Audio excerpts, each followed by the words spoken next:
But yeah, first off, I appreciate you like taking the time to talk to me and have me interview you. I know that this month there's a lot of like historical significance for Black people and African Americans, and I'm excited to learn more during this hour that we have, 45 minutes to an hour. So first question, obviously your listeners know what you do, stuff like that. How would you personally describe your professional position?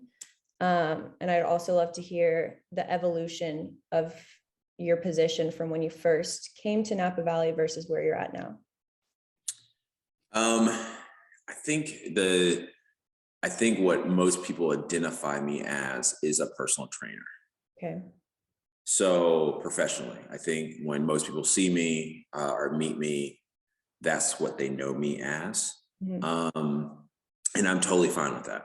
You know, I think the CEO title is something that I really only use when doing business to business type of introductions.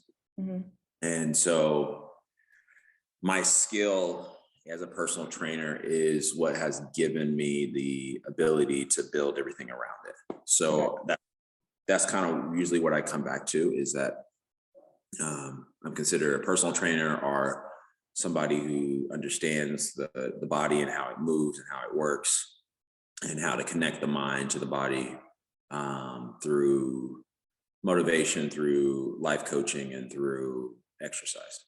Okay.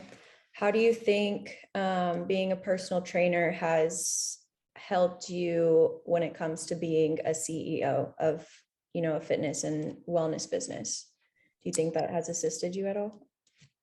I think so. I mean, I would say it's not as much the profession as is the skills I've either developed in the profession or the skills I had as a young person that continued to develop, and the personal training is just an opportunity to practice those skills and elevate them. So one of the things that specifically to personal training is that you do evaluate and you problem solve a lot in the personal training positions, where especially when if you're a personal trainer who's not just doing a cookie cutter kind of program, if you're working with the person, you're like looking at them and saying, I'm doing the program that's for you, then you have to assess that person, see where they're currently at, you know, and then put together a program or a plan that will help them get to a stage based off their goals or where they should be based off where their health is. So that's one part of it, is that, you know, you have to do that all the time in business, and is, you know, assess currently where you're at, assess what business partner you might be working with, who's asking you to consult with them. You're assessing them, you're kind of giving based off your skill set what you feel that could help them bring them to another level, and then you'll reevaluate as you go. I think the other kind of big skill is that you have to be a people person. You're working with people, and you have to, I believe, you know, different people have different mindsets when it comes to this part of it, but I believe in kind of meeting people where they're at when they come into, you know, wanting to ideally better themselves or to get in better shape or to set aside some time for themselves, is to be able to communicate to them in a way that is positive, but also at the same time forces them to get a little bit out of their comfort zone and letting them know it's okay to do that, and that we're going to get you there. And have them visioning positive images of themselves when they're doing this work. Definitely. So when you say meeting people where they're at, personally, I think there's different aspects of that. So like, do you mean physically meeting them where they're at, or mentally? Because I know we discussed this last week at our meeting, how clients come in and they could have, you know, heavy weights on their shoulders, psychologically, emotionally. So when it comes to like meeting people where they're at, are there different aspects of that? And do those apply to your training sessions as well? Totally. And this is where I probably am a little bit different. Is one of the reasons I like to do the podcast and interview people is I like to meet people. I usually like to meet them first when I'm first meeting them. Ideally, I like to meet them in the physical form of what they're, whatever they're coming to me for. But then eventually I feel like to truly evolve and kind of, because the thing that you'll see is if I really just treat it and I never saw the person and I just heard what their issue was and I was able to kind of evaluate them, but not be in the room with them, and just gave them the program and say, if you do this, this will fix your knee issue, or this will get you stronger in your hips or whatever. I might not fix the overall issue of why that happened. So that could be the way they walked, or they don't take enough time for themselves to do recovery. They might have a level of stress on them that they round their shoulders, or they do certain things that ends up leading to those issues. And even though I gave you the plan to get it stronger, it doesn't mean that you're going to execute that plan. And secondarily, okay, you might fix it temporarily, but if we don't fix or address or make you aware of the thing that potentially caused it, then it's hard to kind of get at root and really make, decades worth of change where it sticks. And, you no longer, or you really reduce the chance of that issue happening again. Yeah, absolutely. It's definitely a lifestyle thing for sure. So switching gears, we talked about how this week we wanted to discuss aspects of like Black History Month and what that means to you. And we're talking about your career as a CEO and as a personal trainer. Did you have any difficulties, or did you notice any difficulties getting to this point because of your race, or has that not been an issue for you? Or I'd love to hear about that. Yeah, no. So I think, it's a very interesting thing. I would say big picture, I try not to overly think about it. Okay. But I'm aware of it.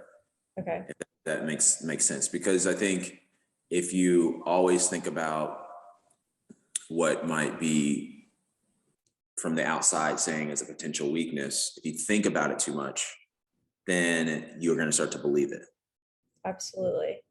And so I have a level of confidence and a level of, I'm a problem solver, I'm going to figure it out. I work hard and I'm going to let the chips fall where they may. There's definitely been situations, not as much overtly about, trying to come up in the business. I would say it's more, it's not, it's funny. It's not as, I've had situations with police. I've had situations here and definitely in the South. I've had situations like that where people don't know me type of situations. But it's not a thing that is like really tangible that you can like really hold on to. Yeah. It's something like something as subtle as this. So my parents grew up in the projects. They both got their college degrees, became professionals in their own right, and rose to a upper middle class type of lifestyle. And I grew up in that upper middle class lifestyle, which is great, and it's put me in position because they were able to get me to college and things like that, and I had the role models of them as professionals to kind of give me some background to work into.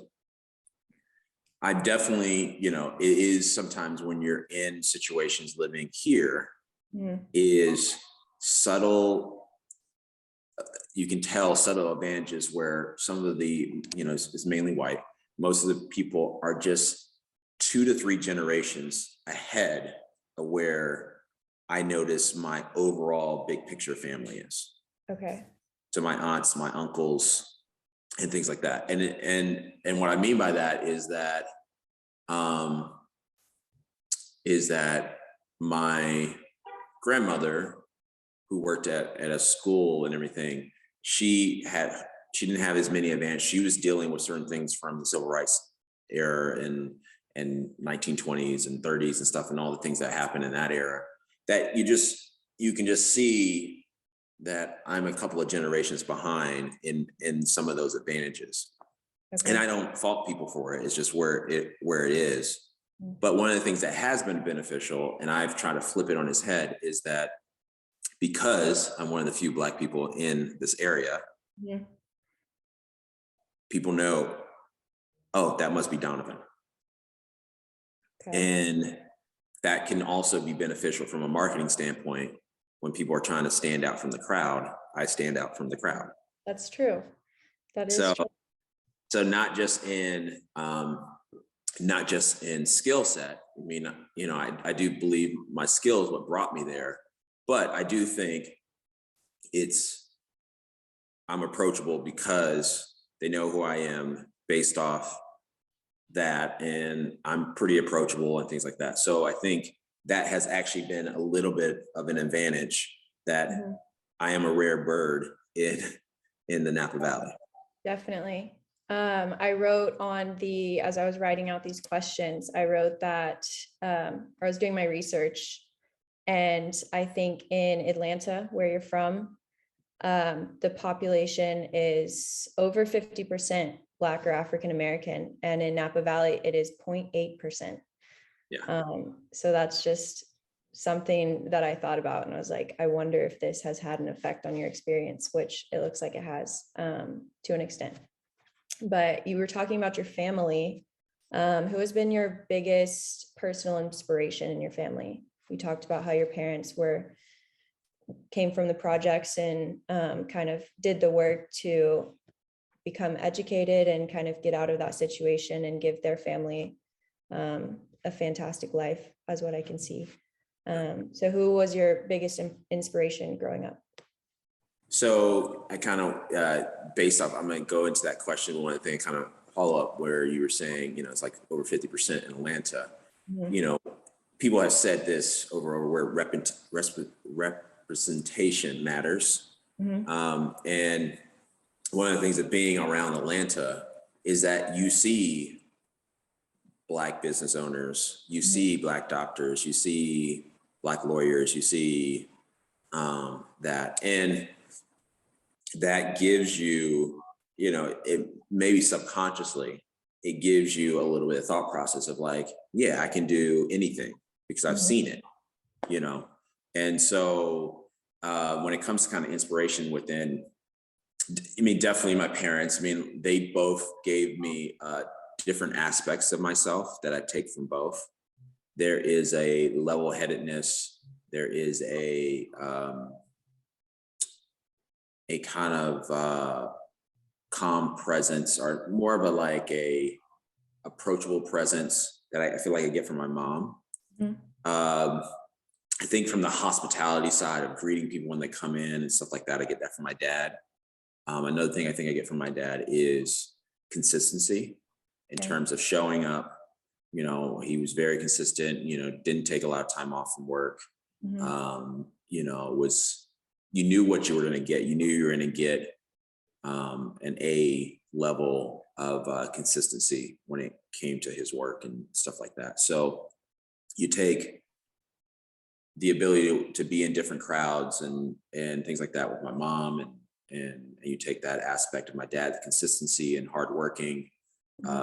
It's definitely poured into it. There's definitely some other people. There's a cousin of mine who's been a very successful business owner that has been a little bit of an inspiration. His name is Mac Wilburn. For years, when I was younger, he owned like 7 or 8 McDonald's and fast food area chains, kind of things in the Atlanta area. And then he, around 2001, he got into the Atlanta airport and started to own restaurants in the Atlanta airport, which is probably now up to like 8 or 9 restaurants that he owns in the airport. And he owns majority of the vending machines in the airport. And so just kind of over years, he's kind of been a little bit of an inspiration on that end. And then through clients, I get not just taking it there, but there's definitely some clients over the years that have given me inspiration. Definitely. What do you think is the biggest or the piece of advice that someone has told you throughout your life that, whenever times get tough or whenever you're not feeling motivated or, the weight of the world is on you? What's one piece of advice that someone's given you that you kind of keep going back to? Not the advice, but some type of no, it's just a good question. I just have to think about it. I mean, like, you get a lot of different lessons and wisdom. I think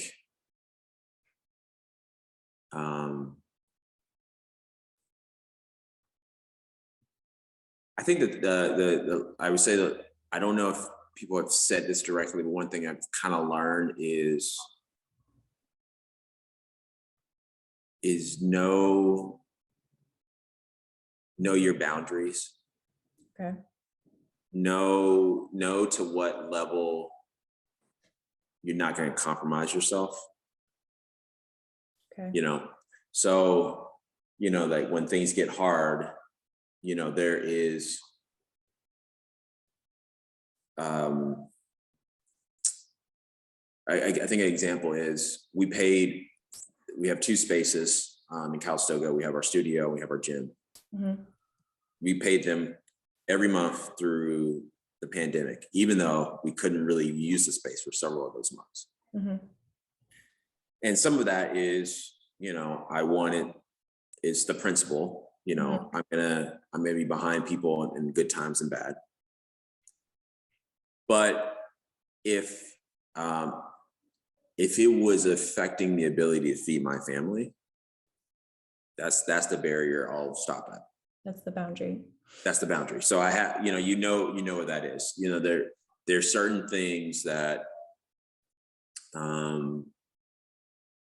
if somebody says something, a client, we can have like I can be talking to a client that's white, and they can say something. And I think one of the things that's been a benefit when working with people in the Napa Valley or working with clients that are of a different race is that I probably can give them a subtly different experience or context to things like George Floyd or to things that happen culturally or in sports. That's just a subtly different angle that makes them kind of go, okay, I kind of see that. Yeah.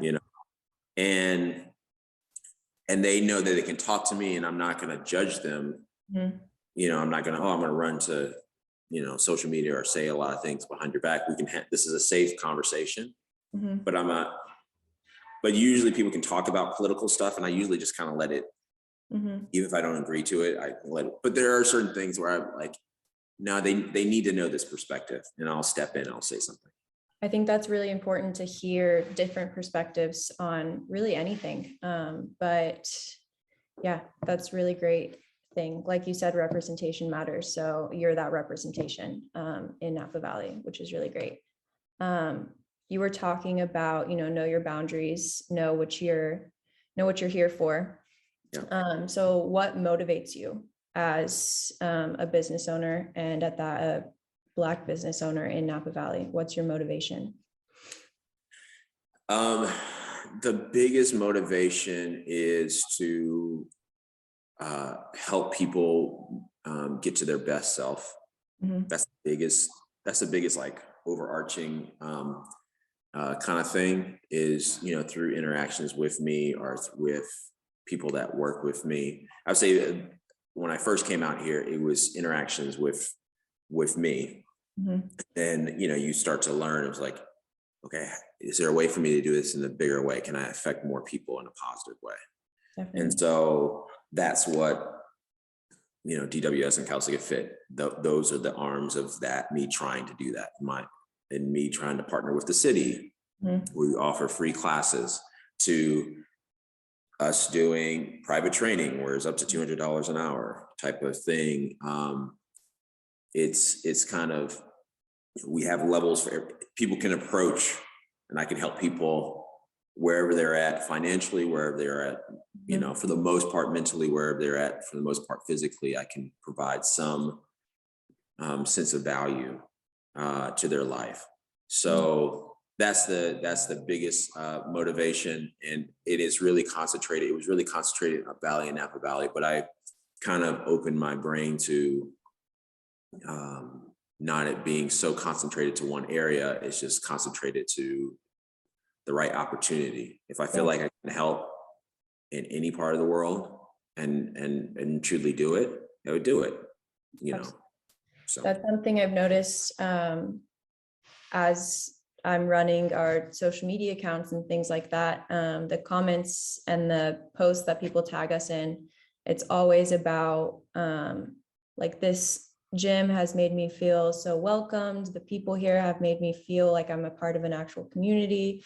And I think that's really great, because it kind of shows me and everyone, me because I'm behind the scenes, but that it doesn't really matter what background, what socioeconomic level you're at, there's always something that we can offer you, something that we can do for you to kind of help get to your best self. Yeah. Totally. So bouncing off of that, you talked about what motivates you is helping people get to being their best selves. What do you think are some essential responsibilities of helping people get to that point? Whether that be physical, societal, emotional, any responsibilities that you feel placed on yourself to help people get to that point? There is, it is responsibility. I think one of the things, and this is kind of removing the ego from certain situations, is that I try to communicate to anybody that I work with, client, yourself, Lainey, or to any, I try to be honest in the ways that I feel like I can help. And I try to be, it's like, I've done this before, honest. And then there's like, I haven't quite done this a lot, but I feel like I can figure it out, honest. And then they can be also, maybe you should go see a therapist. I feel like that's the responsibility I have. Like, do I really feel like I'm capable to help you? I want to help you. And sometimes the best way for me to help you is say, I don't know if I can help you. Yeah, definitely. And so I would say that's the biggest responsibility. Everything else is, if you understand that, there's a chance that we might try something, try to get you to a goal, and we might not get there. But I'm going to be honest that I tried to get you there. And then sometimes you discover, all we have to do is just make this other little switch, and then we get there. Yeah. So I would say that's the biggest responsibility that I have. And then if I feel like I've done that, then I feel like I've given everything a fair shot. Absolutely. That's awesome. So bouncing back, what does Black History Month mean to you personally? Yeah, I mean, I think big picture, it's, it is cool getting, seeing different content and things that is geared around acknowledging a group of people who've contributed towards society. I think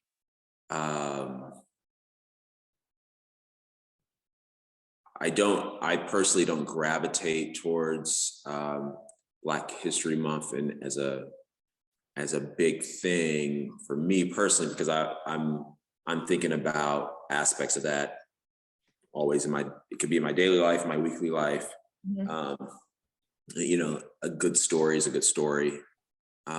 You know, there is, we said, representation of understanding. I think, you know, my grandmother passed away last year. So, you know, thinking about her history has been something that's on my mind in the last 6 months. Thinking about, you know, things she went through. You know, you kind of think about, you know, just like how she made me possible. Mhm. You know, that the weight of that, which is sometimes in a positive way overwhelming. You know? Absolutely. Do you have a story that you'd like to share about your grandmother? One of the ways that she's impacted your life? I think I'll tell you two stories. One story that's not directly like that involves me directly, but one of the things that she was known for in the neighborhood. Eventually, she was able to buy a house and get the family outside of the project, but it was still wasn't a, you know, it was still kind of a lower income area. Mhm. But now that area is a little more gentrified and is actually, that area is actually becoming a more nicer area. Mhm. But she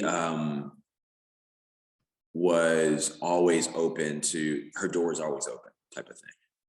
So to other people in the community, it was like a sacred kind of safe space to come hang out with the Gates family, Mhm. my mom's side, my mom's mother. So she was very welcoming to that portion of that. I think she showed her love to me through food. Okay. And so one of the beauties was that, you know, I was born in Atlanta, lived, and then my dad's work transferred us to Northern Virginia, DC area, all the way up through college. I went to JMU, and then I made a decision to go to graduate school at Georgia State in Atlanta. And one of the main reasons was I miss going every Sunday to my grandmother's house, so I was able to do that when I went back to graduate school, and we were able to reconnect and just come over every Sunday. And she would, even if it was just me and Jackie, she would make some food for us. We'll sit and watch whatever game was on and hang out for an hour and a half every Sunday. That's awesome. I love that. There's just something about grandmothers that warms my heart. So bouncing off that, your grandmother affected your life in monumental ways, as did your parents. What's something that you want your kids to, you know, remember about you, a story that you want your kids to tell once you're, you know, older, and an impact that you want to make on your children's life?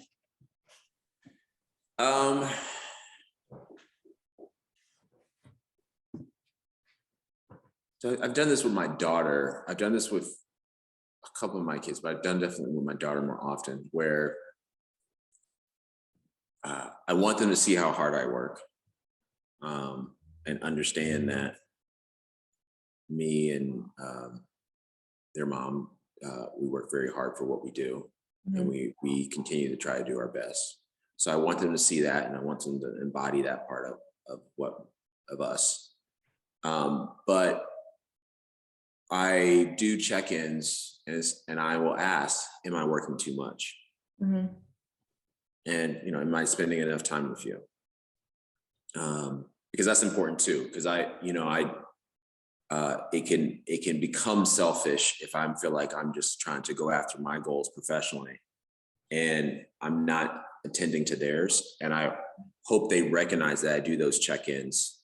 The reason I'm doing those check-ins is because, and I know it might change throughout their lives, is that as much as I'm doing this other stuff, a lot of this is wrapped around you guys and around my kids. And so if I'm not benefiting them in my hard work, or if it's becoming really a negative, then I'll reevaluate it, and I'll kind of pivot things to get it to the right level. Awesome. That's really great. What are some challenges you've experienced when it comes to balancing work life, you have 4 children, which is a lot, Yeah. and amazing, but how do you balance that? Because what I see is you're always at the gym, we're working hard, we're getting more partners, there's so much growth happening with the company. So what's something you do to balance that out? So like one of the things that's I've kind of made a kind of internal pact with myself that I'm home for every dinner. Mm. That's one thing. And I'm the one who makes dinner 90% of the time. So one of the things is like I start my day early, and I usually can most days of the week I can be done by 4:30 ish, 5. So then I can help with things with them in the evenings and getting dinner ready and being around them. Mm-hmm. Sundays, I try to, I make sure that it's around them. And then,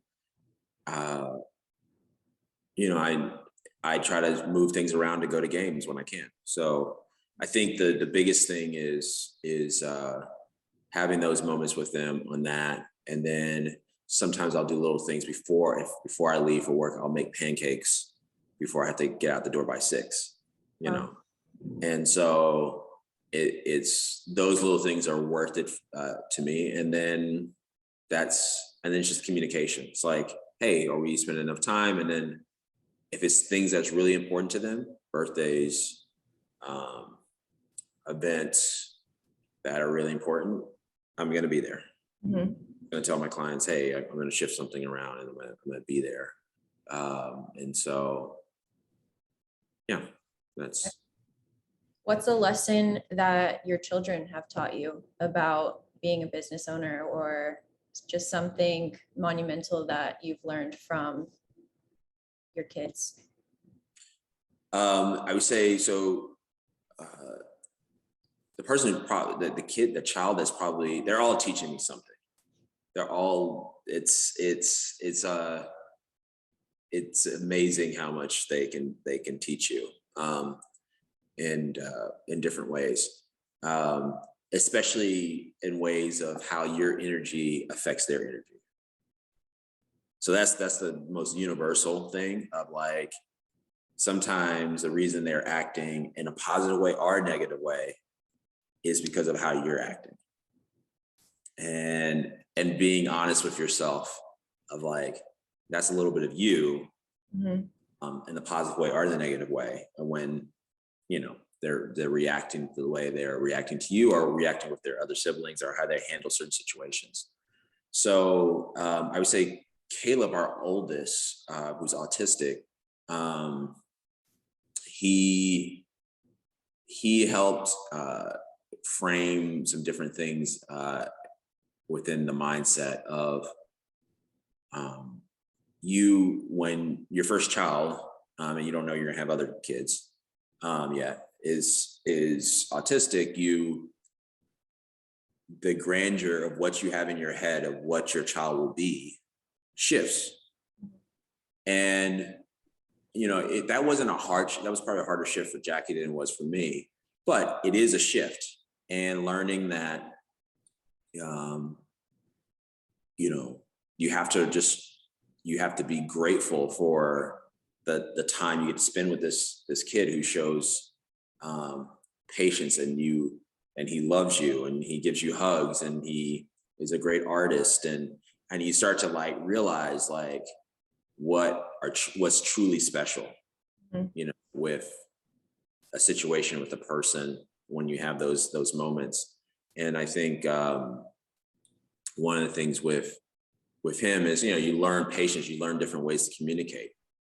And it's the kind of meeting people where they're at. Like some people might not be able to communicate with you.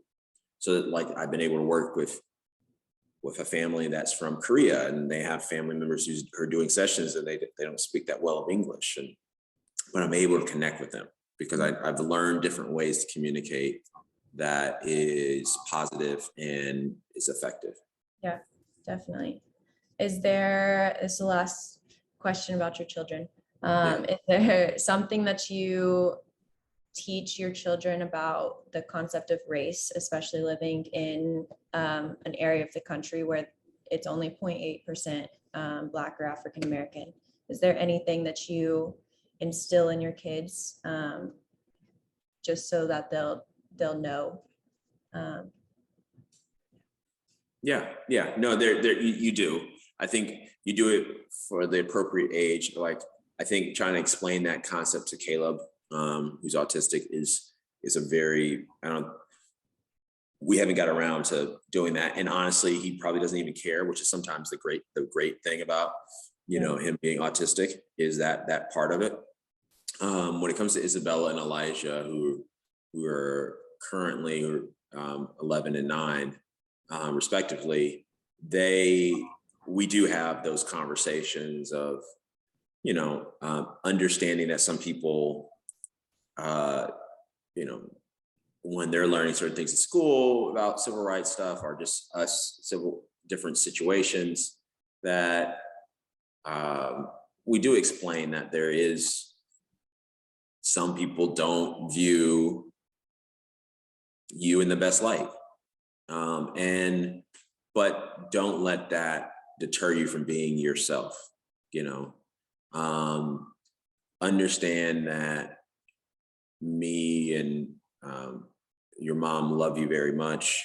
Understand that you have support, and that you might be in a situation in your future where people will look at you a certain way, just like they might look at you. Elijah's a bigger kid because he's much taller than most of the kids in his age. Just like people are going to look at you differently because you are bigger than, they're going to think you're older than what you are. So I think understand that, but don't let that deter you from doing what you need to do or what's right.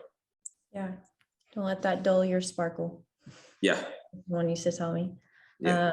That's awesome. All right. So as we wrap up, we discussed earlier how there's a large representation in Atlanta of Black-owned businesses, et cetera, et cetera. Do you know of any Black-owned businesses in Napa Valley that we could talk about and get people to go out and support? I wish I should know more than I do. I mean, I know locally that, kind of Buster's, which is a restaurant, a barbecue style restaurant in town. He's a Black business owner. I don't know any other ones locally that's in Calistoga. There's definitely some different people who might not be owners, but have made, their own kind of way in the wine world. One of those is, I have a close relationship with my clients who have been training for years, Dwayne and Susan Hoff, and their director for their wine brand, D. Lynn, is kind of become like a little bit well-known kind of sommelier in the area in wine. And he's he's done some things that are where Kevin Hart has like a new interview show that was on Peacock, and it's like conversations with different celebrities, but with wine involved. And so he's been on that show. He's been their wine person who would pour the wine and everything. And it was a really cool show. They did season 1 already, and they have season 2 coming. So there's things like that, but I really don't, because there's not that many, particularly in this area. There's, like I said, there's other people involved in wine that are definitely African American, but I don't know if there's much location driven to Napa Valley. Yeah, definitely. Okay. Final question. So what do you believe that well-meaning people can do to celebrate and honor Black History Month? This month and every month, really. I think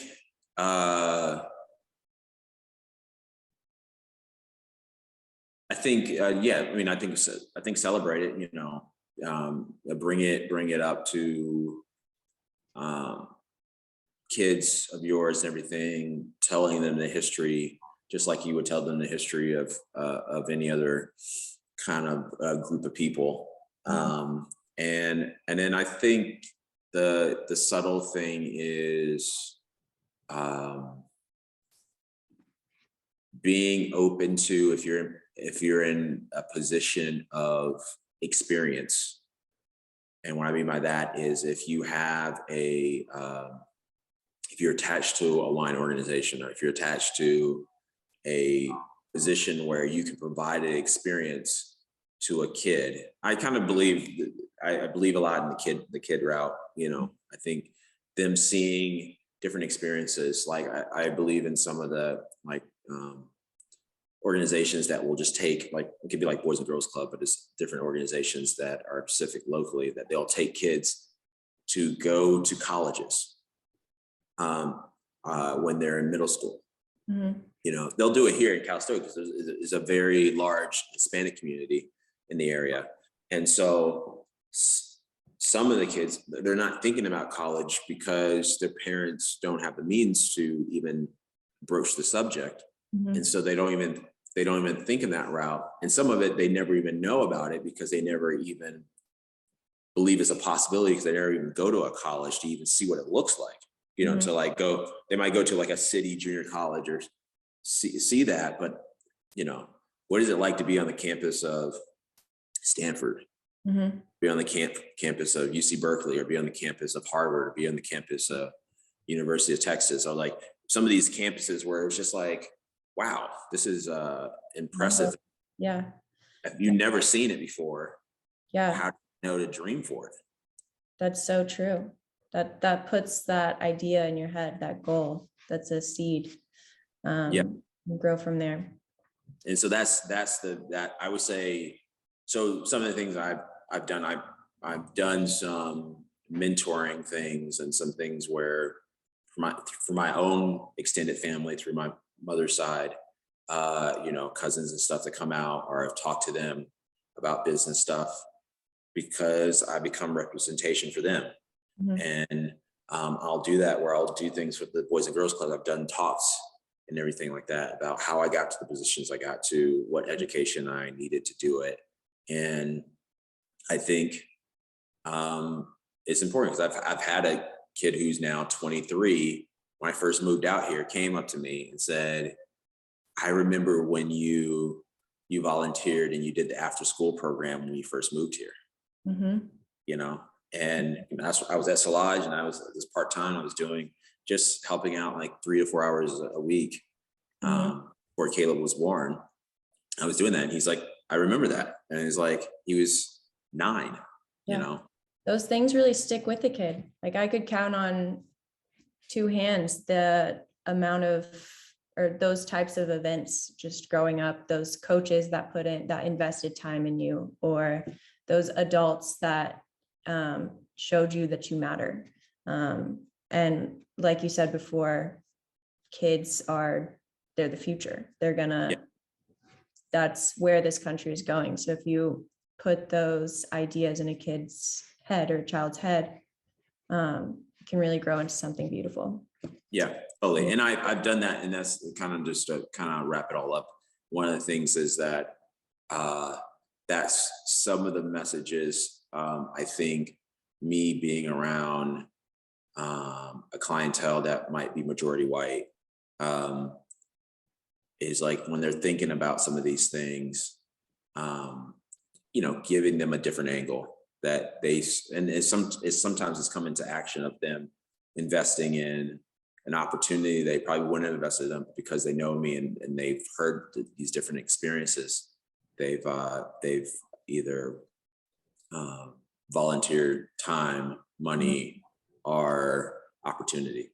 Yeah, that's really amazing to hear. Well, thank you so much for taking the time to speak with me. I feel like this was a very productive conversation. Is there any last points you'd like to touch on? No, I mean, I think this was really cool to kind of go through some different conversations that going outside of what I talk a lot about publicly. Mhm. So, you know, I do have these conversations privately over the years, but I think, you know, just for the few people who care, you know, I think it's sometimes just a reminder is always a good thing. And Yeah. if you remember, then when if you remember that when the opportunity presents itself, you know, I think most people want to be good. Mhm. And that's my hope. That's the only way I can think in a very positive light. And so if you just kind of remind them that it's not as much of a black and white thing. It's just like, if you have an opportunity to give an experience to somebody who normally doesn't have that experience, it's like it's impactful and bringing people closer together. Yeah, I think spreading love is probably the best thing that you can do in this world. Showing someone they're cared for is monumental. Totally. All right. Well, thank you so much. I will talk to you tomorrow at our meeting. Great.